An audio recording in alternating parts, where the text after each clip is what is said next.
Most of us start paying attention to our diet and nutrition when we fall sick. Am I right? Or we really want to achieve a goal that has something to do with our food intake. But let's face it, everything to do with our energy and any changes I want to make to my life comes from the source of my fuel, which is your food, your diet, your nutrition. So in today's video, we're going to talk about this, diet and nutrition. Hi, I'm Supriya from Seva Transformation Academy, and here I bring you weekly videos to help you on your transformation journey. Welcome to Seva Transformation Academy's YouTube channel. So with regards to diet, let's just get clear from the start that diets are very varied, right? So they can be a vegan diet, vegetarian diet, non-vegetarian diet, you name it. There's a name for a diet, which kind of gives us an idea about what is included, what's excluded, and what it kind of delivers. So when we adapt a diet, usually there is a goal behind it. Like some people adapt the keto diet because they want to gain muscle and reduce fat, and they also want a leaner body. And sometimes they also take up a keto diet temporarily to reach a goal that is complementary to their health plan. Maybe they're already dealing with some sort of a disorder. Now, we can't rate diets with what's best, what's worst, because that's not the way you should look at your health in the first place. Ayurveda talks about looking at ourselves as unique beings. So if I'm unique, I have unique needs, and the one person's diet will not be the same as what I need. So Ayurveda asks a lot of questions about how to figure out what I should eat and how much of it I should eat. So let's just start with what's the similarity between the Western and the Eastern system. So you might look at the food pyramid, which is published in all countries, that tells you what's the best nutrient intake for the age group and body mass index of people living in that country.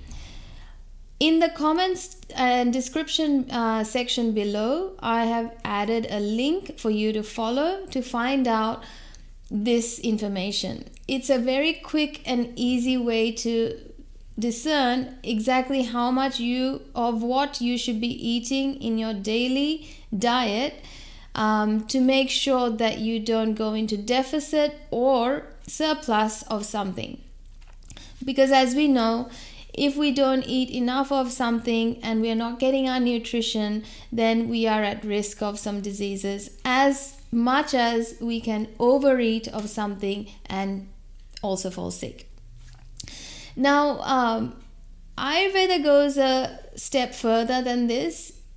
Ayurveda says that it's actually also our digestion, right? If we don't have the vessel to actually consume the food, then it's just as good as nothing. I could know what I need to eat, how much of it I need to eat, but if I'm not able to digest it and absorb the nutrients from the food that I'm eating, then there's no point. So what's one good starting point for anyone is to find out what your dosha is. If you know what your dominant doshas are, you will straight away be able to start working on your nutrition by finding out what exactly is throwing you off. Because once you find out what your dosha is, you'll find out what are the compatible foods are and what are the incompatible foods for you. And then that way you can reduce and increase what you need to according to your dosha. In relation to quantities, you can follow the food pyramid and find out that, okay, I need to increase my fruit intake or vegetables intake, and also find out what sort of legumes and lentils you're consuming, or proteins you're consuming, and fats. But when you're actually interacting with the Ayurvedic diet, you'll soon see that the recommendations are already considering all this, that it's already considering that your body mind type needs certain types of tastes and certain types of ingredients for you to feel healthy, right? And for you to be balanced. So I won't go into much more detail than this, but I just have the 2 tips for you to follow.